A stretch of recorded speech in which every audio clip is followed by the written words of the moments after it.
अगर 12 साल की लहू बहने वाली औरत अपने घर में बैठी रहती और ये सोचती काश यीशु मसीह मेरी गली से गुजरते, या काश कोई ऐसा इंसिडेंट होता कि वो मेरे घर के पास कहीं क्रूसेड करने के लिए आते तो मैं भी वहां जा सकती, तो वो बीमारी में मर जाती। पर बाइबल कहती उसने फैसला किया कि जहां पे प्रभु यीशु मसीह गुजरेंगे, मैं बीमार हूं लेकिन फिर भी चल के जाऊंगी, छू नहीं सकती लेकिन अपनी पूरी कोशिश करूंगी मरते दम तक, जब तक मैं उसको छू ना लूं। जब मरियम प्रेग्नेंट हुई उसने क्या कहा? परमेश्वर ने अपनी दासी की दीनता के ऊपर क्या किए? उसने ये नहीं कहा पता नहीं कैसे मेरे पे फजल हो गया, पता नहीं कैसे मेरी जिंदगी में इतना बड़ा काम हो गया कि परमेश्वर ने मुझे चुना कि मैं उसके बेटे को जन्म दूं। लेकिन बाइबल कहती है मरियम ने कहा परमेश्वर ने अपनी दासी की दीनता के ऊपर क्या की है? दृष्टि की। इसका मतलब कुछ भी अपने आप इस धरती पे नहीं होता। पतरस को बाइबल कहती है कि पतरस जब परमेश्वर के पास था तो यीशु मसीह ने कहा पतरस प्रेयर कर ताकि तू परीक्षा में ना पड़े। लिखा सारी रात पतरस ने प्रार्थना नहीं की, सोया रहा। यीशु मसीह ने प्रार्थना की, अगले दिन कौन परीक्षा में फंसा? एक लेडी ने बोला ए तू वही है ना यीशु मसीह के साथ रहता? कहता चल चल झूठ बोल रही है तू। आगे चला गया और एक और आई, कहती तू वही है ना, तेरी बोली तेरा भेद खोलती है, तू वही पतरस है जिसका कान उड़ाया था। वो बोलता तू वही नहीं जिसने मेरा कान उड़ाया था। कहता लांदी हो जो यीशु मसीह को जानता हो। और जब यीशु मसीह जी उठे और स्वर्गदूत यीशु मसीह के दाहिने जहां रखा था, लाश रखी थी, जब यीशु मसीह जी उठे तो वो स्वर्गदूत वहां बैठा था, वहां लाश नहीं थी। लेकिन बाइबल कहती पतरस ने मन फिराया और यहूदा इस्करियोती की तरह वो आत्महत्या करने नहीं गया, बल्कि फिर से वो चेलों के साथ मिला और फिर से उनके साथ प्रार्थना करना उसने शुरू की। यीशु मसीह से मिला, यीशु मसीह को बोला, यीशु मसीह ने कहा पतरस क्या तुम मुझसे प्यार करता है? उसने कहा हां परमेश्वर मैं तुझसे प्यार करता हूं। उसने कहा मेरी भेड़ों को चरा।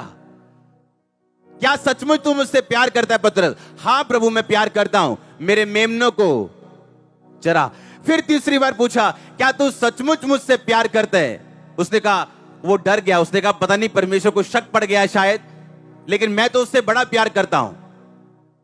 उसने कहा हां प्रभु मैं तुझसे प्यार करता हूं, मेरी भेड़ों की रखवाली कर। 3 बार पतरस ने इनकार किया था, 3 बार परमेश्वर ने उससे इकरार कराया और दोबारा चेला भर्ती किया उसको।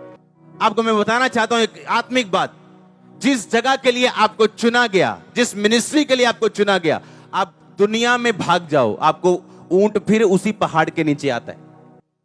कई बार आप जब ग्रेस में होते हो, आप एक मिनिस्ट्री के नीचे होते हो, उस मिनिस्ट्री की अनॉइंटिंग की वजह से आपकी फैमिलीज और सब चीजें ब्लेस होती, और जैसे ही आप ग्रेस से बाहर जाते हो, जब शैतान अटैक करता आपको मालूम होता आपने क्या गवाया।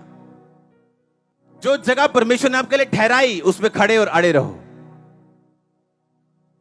और इस धरती के ऊपर अपने आप कुछ भी नहीं होता। पतरस ने प्रेयर नहीं की, सोया रहा। यीशु मसीह ने प्रार्थना की, अगले दिन क्रूज पे चढ़ने के बावजूद भी पिता से अलग नहीं हुए। पतरस परीक्षा में फंसा, 3 बार इनकार किया, चेलों के बीच से निकल गया। है तो चेलों में ही था, पर स्वर्गदूत उसे परमेश्वर का चेला नहीं समझते थे। सीधा हिसाब है, बाइबल टेढ़ी मेढ़ी नहीं है, ये बहुत गुंजलों वाली पुस्तक नहीं है, ये बड़ी सीधी सीधी सीधी परमेश्वर की आवाज है। ये बड़ा सीधा सा रास्ता है, ये तंग जरूर है पर है सीधा। आप स्पिरिचुअल हो सकते हैं, टॉप लेवल स्पिरिचुअल हो सकते हैं और गरीब रह सकते हैं। ये पॉसिबल है, क्योंकि लोगों को लगता है कुछ आसमान से गिरेगा, और आसमान निर्धारित कर चुके हैं जो तेरे हाथ से गिरेगा वो वापिस आएगा। अपने मन में ठान के कुड़ के नहीं, वरन हर्ष से परमेश्वर के कामों के लिए दे। और इसीलिए पौलुस ने जो लिखा, कहता तू जितना बोएगा तू उतना काटेगा। इस रेवलेशन ने मेरी लाइफ चेंज कर दी। मैंने कहा परमेश्वर को याद था। दाऊद ने कहा मैं अपना पर्सनल, क्योंकि राजाओं के पास अपना पर्सनल प्रॉपर्टी होती थी, उनके पास जमीनें होती थी पर्सनल, लोगों से टैक्स अलग आता था, वो टैक्स पब्लिक के कामों में यूज होता था। लेकिन राजा की पर्सनल जमीनें होती थी, जहां की फसलें आती थी, राजा के पर्सनल गिफ्ट्स आते थे, लोगों से सोना आता, चांदी आती थी। 110 टन सोना उसकी पर्सनल ऑफरिंग थी। और परमेश्वर ने कहा डोंट वरी, तू मुझे हरा नहीं सकता। बाइबल कहती इतना सोना और चांदी सुलेमान के दिनों में था कि लोग उसका मूल्य पत्थरों सा हो गया था। इतना सोना उसके राज में था, पत्थरों सा मूल्य था उसका। रीजन क्या था? आज प्रॉब्लम क्या है? हम आसमान की तरफ देख रहे हैं और आसमान हमारी तरफ देख रहे हैं। और प्रभु नीचे बाइबल रख के बैठा कि भाई तू कब बाइबल पढ़ेगा, कब सीक्रेट पढ़ेगा, कब तुझे मालूम होगा कि अपने आप कुछ भी धरती पे नहीं होता। हालेलुया।